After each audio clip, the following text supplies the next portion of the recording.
আসসালামু আলাইকুম। যে যেখান থেকে ভিডিওটি দেখছেন সবাইকে অনেক অনেক শুভেচ্ছা জানাচ্ছি। আর আজকে আমি চিংড়ি মাছ দিয়ে মিষ্টি কুমড়া রান্না করছি। এভাবে যদি চিংড়ি মাছ দিয়ে মিষ্টি কুমড়া রান্না করেন অনেক ভালো লাগবে খেতে। দেখেন এখানে আমি কড়াইতে প্রথমে তেল দিয়েছি আর তেলের ভিতরে চিংড়ি মাছ দিয়ে ভালো করে ভেজে নিয়েছি। হালকা একটু ভেজেছি আর এখন এখানে বাকি সব মশলাগুলো আমি দিয়ে দেব। এখানে আমি 1.5 চামচ পেঁয়াজ বাটা দেব আর হাফ চামচের চেয়ে একটু বেশি রসুন বাটা দিয়েছি আর হাফ চামচ আদা বাটা দিয়েছি।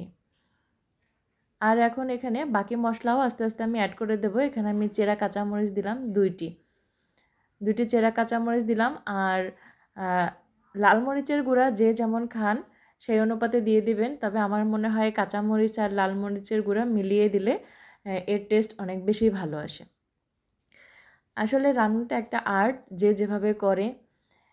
আর এখানে এখন আমি আস্তে আস্তে বাকি মশলাগুলো দিয়ে দেবো। এখানে দেখেন আমি লাল মরিচের গুঁড়ো দিয়ে দিয়েছি।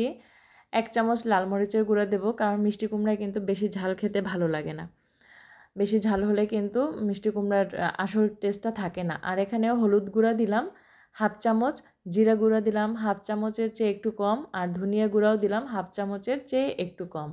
আর এখানে পরিমাণ মতো লবণ দিয়ে দিচ্ছি। সব কিছুকে মিশিয়ে এখন খুব ভালোভাবে নেড়েচেড়ে মশলাগুলোকে কষিয়ে নিতে হবে। এই যে আমি সব কিছুকে ভালো করে মিশিয়ে নিচ্ছি। এই যেভাবে সব কিছুকে ভালো করে নেড়েচেড়ে মিশিয়ে দিতে হবে। তারপরে এখানে আমি সামান্য একটু পানি দিয়ে দেবো মশলাটাকে ভালো করে কষানোর জন্য, যাতে করে মশলাগুলো আবার কড়াইতে লেগে না যায়। মশলাটাকে ভালো করে নেড়েচেড়ে মিশিয়ে দিয়ে তারপর এটাকে আমি ভালো করে ভুনে নেব, কারণ মশলা থেকে যদি তেলটা ভালো করে রিলিজ হয়ে যায় তখন বুঝবেন যে মশলাটা ভালো করে কষানো হয়েছে। আমার মশলাটা কষানোর পরে আমি এখানে মিষ্টি কুমড়া দিয়ে দিলাম। মিষ্টি কুমড়াগুলো দিয়ে একটু নেড়েচেড়ে এগুলোকে মশলার সাথে মিশিয়ে দেব। তার আগে একটু পানি দিয়ে দিচ্ছি।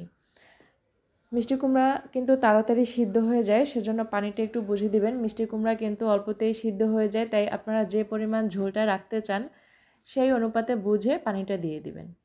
এই যে দেখেন পানিটা দিয়ে দিলাম। আর এখন আমি ঢাকনা দিয়ে ঢেকে ঢেকে এটাকে রান্না করে নেব। তারপর কিছুক্ষণ পরে ফিরে আসছি আপনাদেরকে দেখানোর জন্য। এই যে দেখেন অনেকক্ষণ পরে ফিরে এসেছি। এখন কিন্তু মিষ্টি কুমড়াটা অনেকটাই হয়ে এসেছে। এই যে, আর এখানে আমি রান্না কিন্তু শেষ হয়েছে। এখন আমি ভাজা জিরার গুঁড়া দিয়ে দিচ্ছি। ভাজা জিরার গুঁড়া দিয়ে দিলে খুব সুন্দর একটা ফ্লেভার আসে। আপনারা চাইলে ধনিয়া পাতাও দিতে পারেন, কিন্তু আমার হাতের কাছে ধনিয়া পাতা নাই, আমি সেজন্য ভাজা জিরার গুঁড়া দিয়ে দিলাম। অনেক সুন্দর একটা ফ্লেভার আসে। আর এইভাবে রান্না করে যদি খাওয়ান আপনার বাসার সবাই খুব পছন্দ করবে ইনশাল্লাহ। আপনার রান্না সবার খুব পছন্দ হবে। সুস্থ থাকবেন, ভালো থাকবেন। আবার অন্য কোনো ভিডিও নিয়ে আসব।